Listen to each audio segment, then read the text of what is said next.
हाँ सर, ये क्या मामला हुआ आज, थोड़ा इसको बताइए। ये एक सुमन देवी वाइफ ऑफ शंकरलाल सैनी है, उम्र करीब 42-43 साल। ये गांवड़ी गणेश गांव की रहने वाली एक महिला थी जो अपने पूर्व परिचित कहें कि निजी व्यक्ति रईस सनोफ मत्तू खां मुसलमान, जो बुदौली गांव का रहने वाला है, रईस सनोफ फत्तू खां। इनके पारिवारिक संबंध थे। अक्सर रईस इनके घर पे रहता था, करीब 8 महीने से तो ये साथ ही रहते थे दोनों। सुमन देवी विडो थी। रईस ने अपनी घरवाली को छोड़ रखा था। रईस की एक घरवाली की तो एक बच्ची है जो उसके गांव रहती है माँ बाप के पास में, दूसरी उसकी घरवाली 3 बच्चे हैं वो नरड रहते हैं।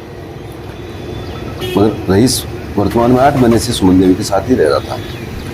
ये सुमन को लेके कल दोपहर 2 बजे अपनी मौसी की मोटरसाइकिल नंबर 23 चंत्र से गांव से चला, गांवड़ी गणेश से सुमन के घर से चला। ये तो गांवड़ी मोड़ चौराहे पे पहुंचा जब निमरा थाना में, तो इसकी मोटरसाइकिल, ये दोनों एक तो नशे में थे गाँव वालों के अनुसार और घर वालों के अनुसार, और कुछ मोटरसाइकिल तेज चला रहा था, इसलिए मोटरसाइकिल चौराहे के ऊपर स्लिप होगी, मेन चौराहे पे। लकीली जिस चौराहे पे मोटरसाइकिल स्लिप हुई, गांवड़ी मोड़ चौराहा, वहीं पे सुमन देवी का पियर है।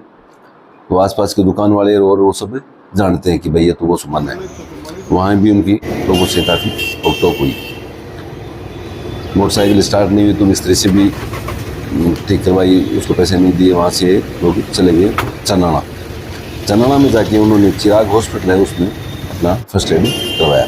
वहीं टाँके वाँके लगवाई। सुमन के सर में ललाट पे चोट लगी थी, उसके टाँके लगे। रईस की भी जगह जगह लगी थी, नाक पे भी कट लगा बताया, जैसा लोग कह रहे हैं। उसके कमीज में भी, शर्ट में भी 2-3 जगह खून लगा हुआ था। वहाँ से रईस इसको ले गया अपनी बहन के घर बगड़ सलामपुर में। इसकी बहन ने विरोध किया कि भाई तू इस गैर औरत को साथ रखता है तो मेरे घर पर मत आया कर। उन्होंने विरोध किया, उसको वापस वहाँ से रवाना कर दिया। उसने बहन से कहा कि चल मुझे शर्ट तो देते, मेरे शर्ट में खून लगा हुआ है। तो उसने वो शर्ट चेंज किया। रात को वहाँ से वापस आए गए। और रात को ये कहाँ रहे, हो सकता है नरड रहे, क्योंकि नरड में रईस का अक्सर आना जाना भी था। उसकी पूर्व पत्नी भी रहती है, उसके बच्चे भी रहते हैं, तो वहाँ से वो परिचित है। धर्मशाला वगैरह से, मस्जिद में हो सकता है कहीं रहा होगा। सुबह मोटरसाइकिल से ये दोनों फिर जा रहे थे अपने गाँव वापस। देव रोड से आगे चलते हैं तो ब्राह्मणों के रहने वाले कट से पहले एक प्राउसी बनी हुई है, वहाँ पे इसकी तबीयत ज़्यादा बिगड़ी तो समुद्र पे उसको लेटा दी और 108 कॉल कर ली। 108 वाले ने मना कर दिया तो एम्बुलेंस कॉल कर ली। प्राइवेट एम्बुलेंस में उसको लेके और वो चला। उसको लगा कि ये ख़त्म हो गई। बगड़ में प्रवेश करते करते बाईपास चौराहे पे जाते उसने एम्बुलेंस वाले से बोला कि तो उस बॉडी को ले चल हॉस्पिटल सरकारी, और मेरी बाइक वहाँ रहेगी, मैं बाइक लेके आता हूँ। पीछे से वो आया और बाइक लेके कहीं चला गया। या तो उसको लगा कि भय हो गया कि भाई वो ख़त्म हो गई, वो वहाँ से फरार हो गया। फिर जब हमारे पास में सूचना आई, हमने उनका वो पूछताछ की शुरू की बाइक के नंबरों से। तो बाइक उसकी एक धर्म की मौसी है जो कोई ब्राह्मणों के है, उसकी बाइक थी। तो उसने कहा कि मेरे से तो ये मांग के ले गया था, और उसके फादर को बुलाया, उसकी पतारसी करवाई अपन ने। तो लड़के का घर पे आने जाना भी नहीं है। लड़का अक्सर इसके साथ ही रहता था, घर वाले भी इस बात से खपा थे। अब न तो लड़के को घर वाले प्रवेश दे रहे और न उसकी बहन ने प्रवेश दिया, इसलिए वो वहाँ से लड़के मारे जगह छोड़ गया। मगर उसके पिताजी से हमने संपर्क किया, वो उसको तलाश करके लेके आ रहे हैं।